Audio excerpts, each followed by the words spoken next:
నమస్తే, welcome to YoYo TV.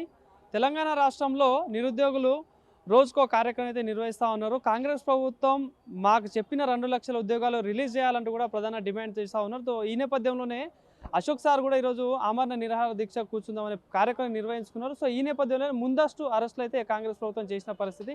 మరి దానికి సంబంధించి నిరుద్యోగులు కూడా మీడియా ముందుకు వచ్చి మాట్లాడుతున్న పరిస్థితి. సో మనతో పాటు మాట్లాడడానికి నిరుద్యోగులకు సంబంధించిన రవి గారు అయితే మనతో పాటు ఉన్నారు. మరి ఎట్లా చూస్తారు? మరి కాంగ్రెస్ ప్రభుత్వం ఒక పక్కన ప్రజాపాలన అందిస్తూ ఉన్నాం, అదేవిధంగా ఎవరికైనా ధర్నాలు రాస్తారోకలు చేసుకుని స్వేచ్ఛ ఇచ్చినాం, ధర్నా చౌక్ను కూడా బయట పెట్టినాం అని చెప్పేసి మాట్లాడుతున్నారు. సో మరి ఎట్లా అడగచ్చు ఈ ముందస్తు అరెస్టులని? ప్రభుత్వాన్ని గమనించాల్సిన విషయం ఏంటంటే, మనిషి జీవించే హక్కు ఎలా ఉందో ప్రశ్నించే హక్కు ఉంది.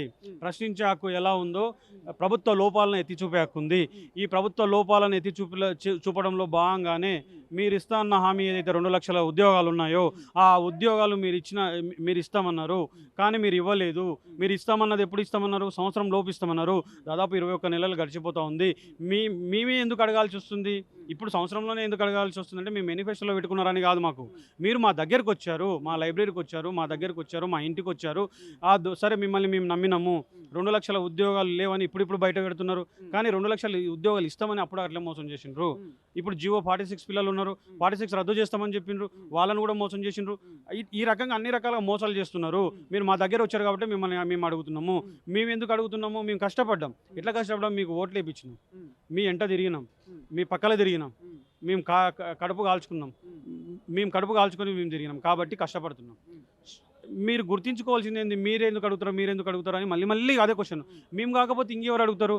భారత రాజ్యాంగం చదివినాం, భారత రాజకీయాలు చదివినాం, భారత రాజకీయ వ్యవస్థ చదివినాం, అట్లానే ప్రపంచ రాజకీయాలను అవపోస పట్టినాం, ప్రపంచంలో ఉన్నటువంటి సామాజిక పరిస్థితులు ఎట్లా ఉన్నాయని చూసినాం, తెలంగాణలో ఉన్నటువంటి పరిస్థితులను చూసినాం. అటువంటిగానే మేము స్పందిస్తూ ఉన్నాము. మేము బరాబరి స్పందిస్తాం. మేము కాబట్టి చదువుకున్న వాళ్ళుగా మేము స్పందించకపోతే ఇంకెవరు స్పందించాలి? మేము మోసాలను ఎండగడుతున్నాం.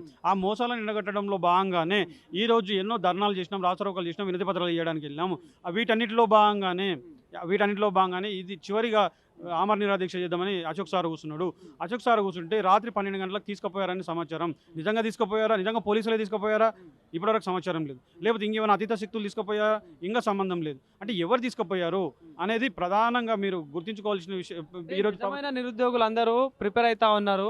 సో నిరుద్యోగులు ఎవరైతే ప్రాపర్గా ఉన్నారో వాళ్ళని కొంతమంది ప్రేరేపిస్తూ ఉన్నారు. ఇప్పుడు ఈ అశోక్ సార్ లాంటి వాళ్ళు కావచ్చు, నిరాహార దీక్షలు అనే కార్యక్రమాలు చేపట్టి నిరుద్యోగులను రెచ్చగొట్టే ప్రయత్నం చేస్తూ ఉన్నారు. సో వీళ్ళందరూ కావాలని ప్రతిపక్షాల మాయలో పడి ప్రభుత్వంపై బురద చల్లే ప్రయత్నం చేస్తూ ఉన్నారని చెప్పేసి కూడా కాంగ్రెస్ వాదన. ఏం చెప్తుంది? ఒకప్పుడు ఇదే అశోక్ సార్ చెప్తేనే కదా మేము ఓట్లేసింది. ఒకప్పుడు ఇదే అశోక్ సార్ని వాడుకున్నది ఎవరు? కాంగ్రెస్ ప్రభుత్వమే కదా. మరి ఆ రోజు ఎట్లా ముద్దుండే ఈ రోజు ఎందుకు వద్దయిండు? అంటే ప్రశ్నించేటోడు ఆ రోజు నీకు నచ్చిండు, ప్రతిపక్షంలో ఉన్నావు కాబట్టి. ఈ రోజు వద్దయిండు.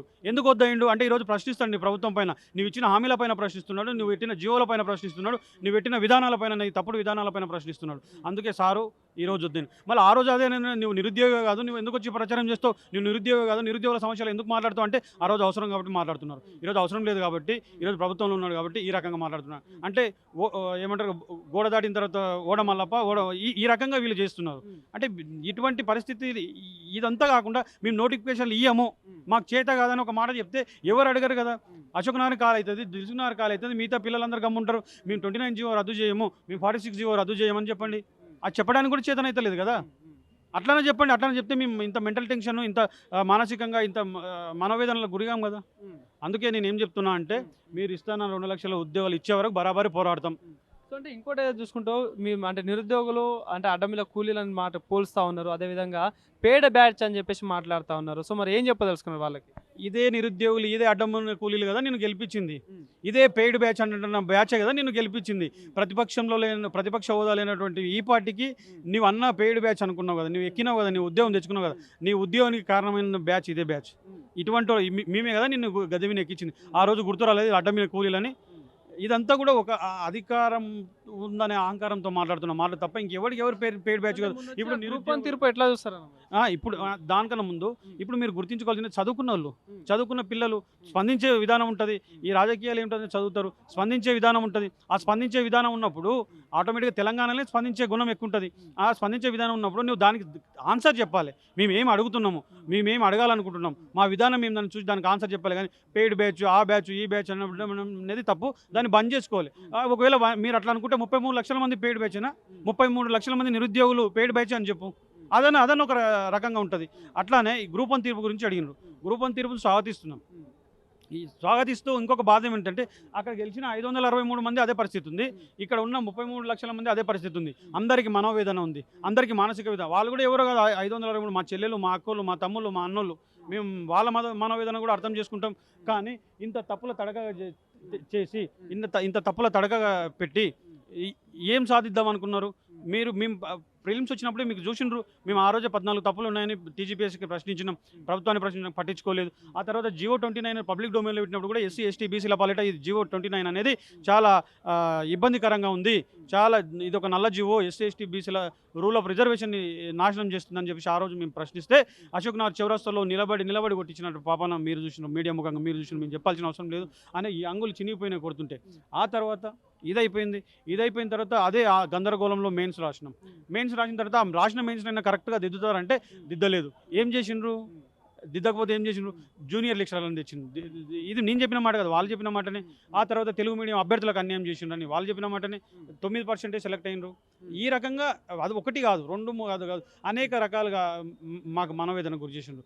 ఆ సుదీర్ఘమైన చర్చలు, సుదీర్ఘమైన వాదనల తర్వాత 222 పేజీల ఒక తీర్పు వచ్చింది.